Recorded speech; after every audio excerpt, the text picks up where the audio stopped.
Living in America and visiting America is two totally different experiences. I've been here 10 years, and one thing I've learned is that you have to keep your head by your body and you have to humble yourself. You literally have to walk and be humble as humble can be. You have to keep your head by your body, especially if you don't have any family member or little to no family member to give you the support that you need financially, emotionally, mentally. You get what me I said? The people who live here and been here for years know what me I talk about and understand what me I talk about. America is a country that can make you. It can make you real quick. But it can also break you faster than how it made you. So you have to be wise, be humble, listen, pay attention, and take heed. You buy me some food. I'm hungry going on the beach to fresh. But you want me to buy you food? Yeah. Yeah, I tried to buy you food last time, but then you said you only wanted the money. Yeah, man, I want money to help myself. I have to buy medication sometime. I notice you walk around these streets a lot. Yeah, to look food. To look for food? Yeah.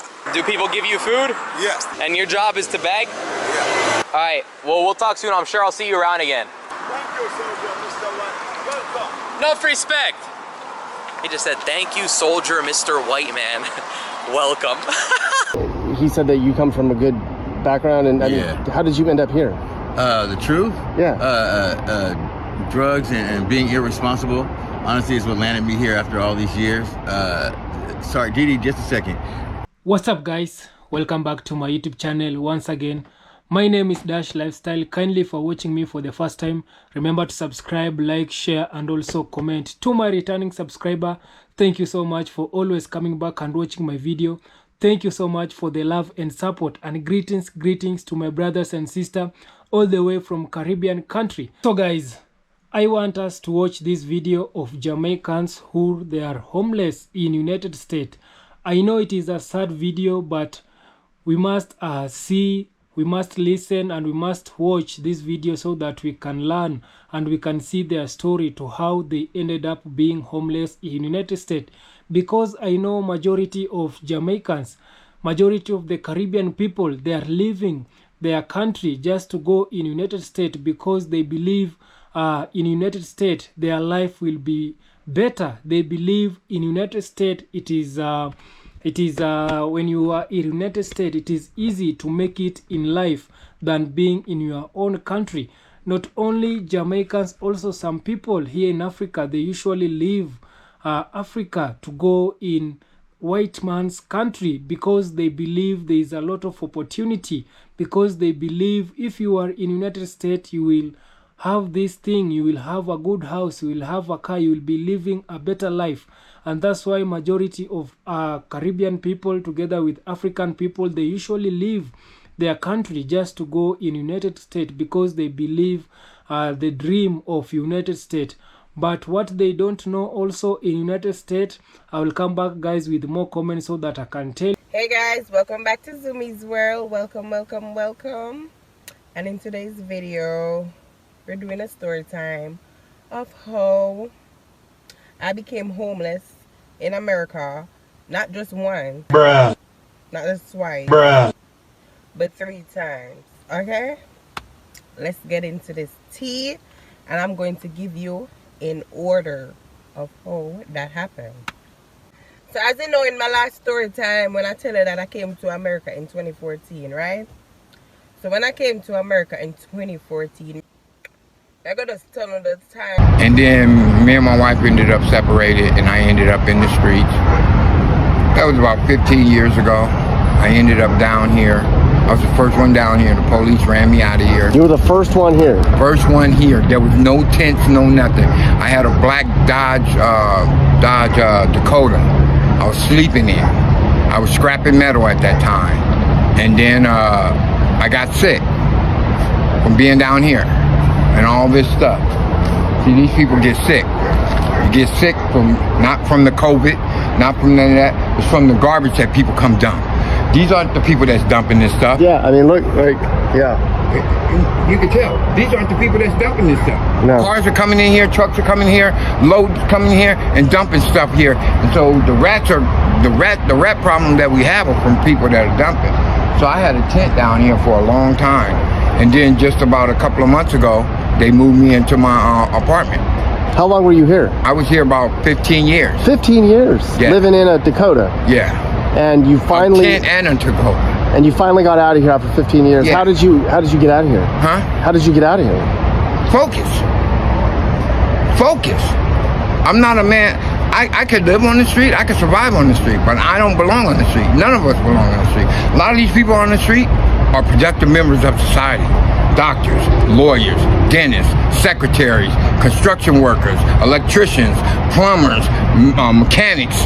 All these people here have a trade, and they've been pushed out by these dot-commers, by how Oakland has took the rent control and put it on stable.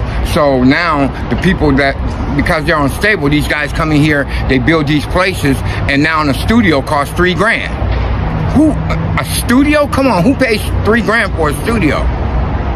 A studio costs $3,000, so that's what happens when you get pushed out and there's no rent control. And Berkeley has rent control, but we don't. We did. I mean, you came out here to die. Like, you had no hope in life? I didn't. I lost half my family members in 1 month. Same month. My brother, he was violently murdered by the police. My father had 7 strokes. My grandmother, they both just old age. But it was devastating for me. I didn't know how to cope. And I made a bad decision. That bad decision landed me out here 7 years. But the last couple of years, not so much. I'm trying to climb out now. You're like nicely dressed and shit. Like, what do you do during the day to try to get out of here? So during the day, I'm online. I'm filling out resumes and applications. I'm speaking to folks, and I'm getting like community side jobs. Like, I do a lot of things. My father instilled a lot of different skills in me. So I can do mechanics, I can do facility management, and that's the inner workings of it as well. Like, I can paint, I can fill the place up, all those things. So Just trying to get a job. Shit. What do you need to earn in Oakland to afford like the most basic place? What do I need? I get what does a person in Oakland need to make a month to afford to live here? Like, We need a team. Honestly, we need like 5 people money in wise. one house. Oh, you need to cohabitate. That's the only way that someone could sustain themselves here. Single income doing it, you would have to make more than $4,000. Well, that's your rent. It's about $4,000. It's $4,000 a month to live here. Anywhere between 25 and up. You can't get anywhere. You can't live here for less than $800. $800 you can't. It's like, There's no $800 a month rent in Oakland. No. It's like it starts 15, 16, 1700, Exactly. and like that's way more than minimum wage, I guess, right? it is. You won't minimum wage. You won't be able to pay your rent and eat. Right. Forget any other amenities, right? Yeah. So if you get a good job, like will your problem be solved? No, because I still won't be able to afford the cost of living here. But what I hope to do is put that money, the proceeds that I am earning from work, into a trust where we can buy like a lot. Yeah, like that's what you're well saying. Yeah. Yeah, I've already started 501c3 because people are going to have problems for a long time. It's the way of life, and those individuals get caught up in the middle somewhere. Hey guys, real quick. So also, many of you guys have been asking if I do know of anywhere hiring. I live in Queens, New York. When I just came here, what I did, I walk the street. Every single restaurant, every single store, every single wholesale that I see, I go in there and I ask if they're hiring. Many of them told me no, they are not, and if they do, I will have to have documents. I never had any, but I never gave up. I walked, and I asked questions. I am a homebody. I stay home. I get a job to work from home when I get my papers because I prefer to stay into my space. So I would encourage you guys, if you're here in New York, ask questions. Just walk around, ask questions. And you may never know. You're going to hear a lot of no's. Some no's, those are the no's that you want without you even knowing all that. You're going to get yes. It cannot rain every day. It can't snow every day. So don't give up. Continue asking. Network. Ask questions. Get up on the bus, you ask people. You don't want taxi. Ask questions. That's all you gotta do. Ask questions. You can even ask questions on a post or something. You may never know. Somebody will maybe be able to answer your question there. I really do not know a lot of people here in New York. I don't have any network like that here in New York because, as I said, I do not go anywhere. I stay inside. And the restaurants, this is how I know it works. With the restaurants, you can just say, you know that one people, you have to actually go there and ask. Sometimes they don't even want anyone at the restaurant, but the fact that you walk inside there and you ask, maybe your spirit, they're just attracted to you, or maybe God just say, hire this one to the owner or something. I know this restaurant here in Queens, it is called The Door. I know they're always hiring. Jamaican restaurant always hire people because as they miss 2 days from work, them fire people. So them always need people. Especially in the wintertime.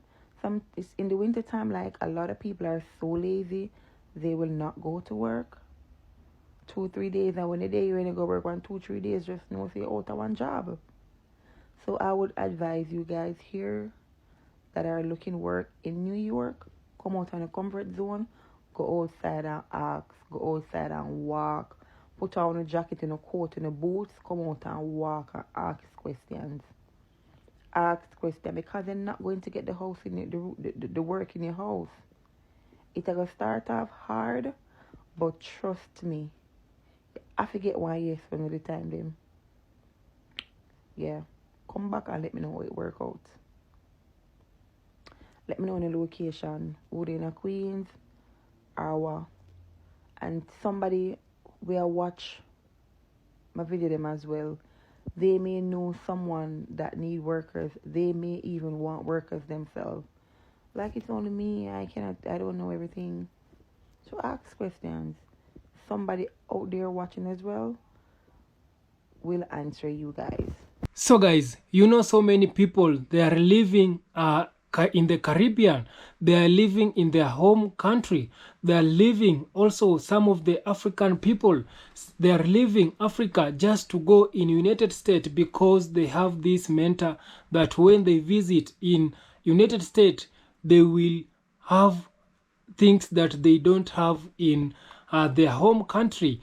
And these people, they are forgetting that when you are going to United States, it is like a slavery farm. You will need to work towards so that you can achieve this thing. Yes, there is a video I told you about United States. Getting things in United States, having big dreams in United States, it is very easy to achieve all these things. The car, the house, a good family, it is very easy for you to achieve.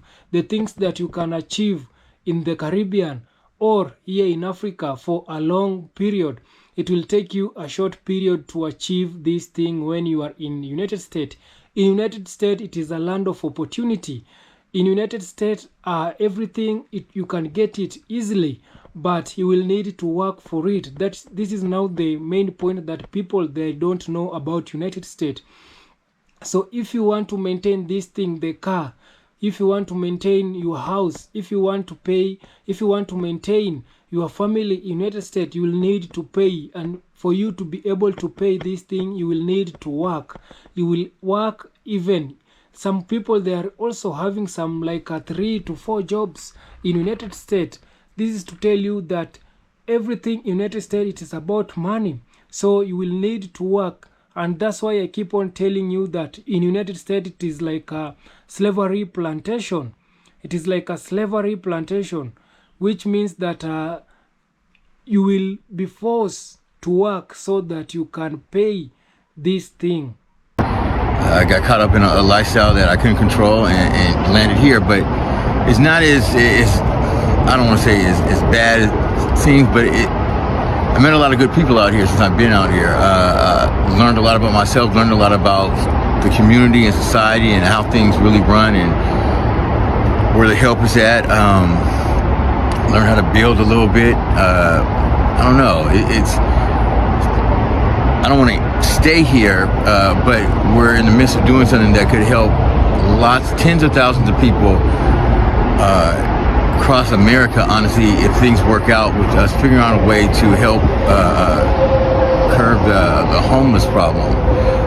And that's the biggest thing is housing, being able to afford housing and stuff. And really that's what we're fighting for.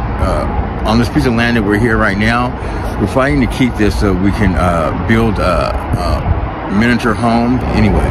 So like, there's a misnomer that the homeless population is basically people that made very bad decisions, a lot of addicts and stuff, but you think it's an affordable housing thing more than anything? So anybody watching this and stuff, you tell me about how COVID affected you.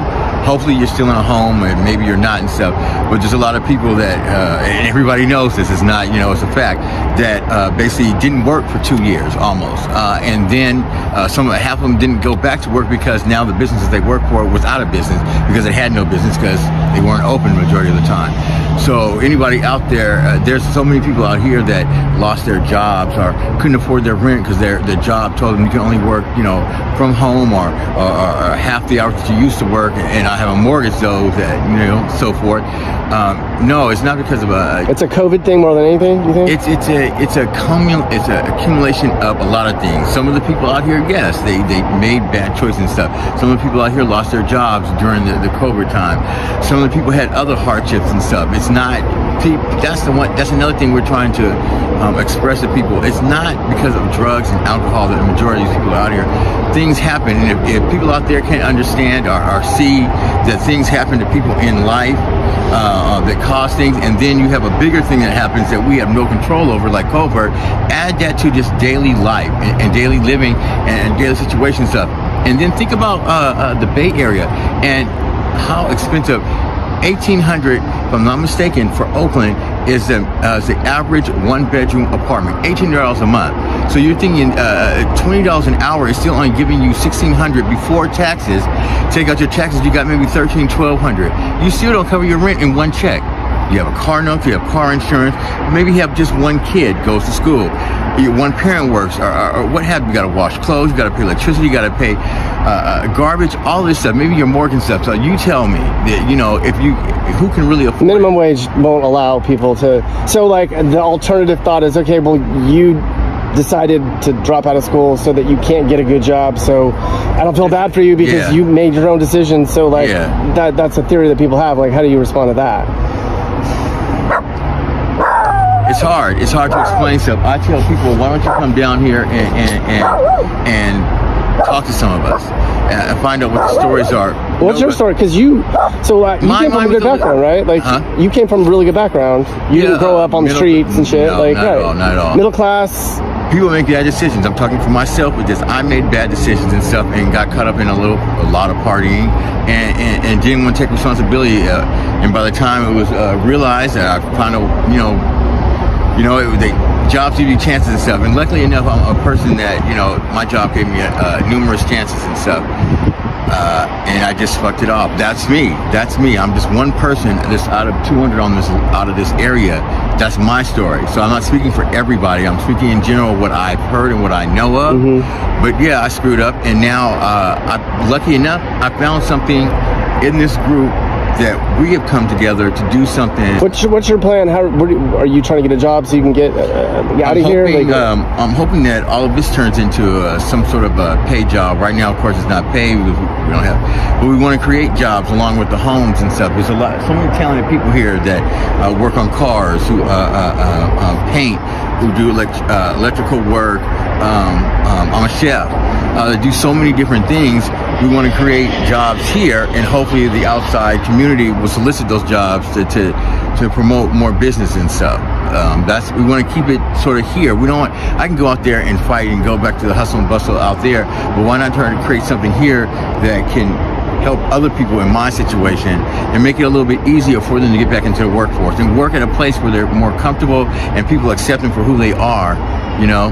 So like a nonprofit kind of thing where you could work for that and build I'll be honest affordable. with you. Monty, can you come here? Okay. I'll be right back. Okay.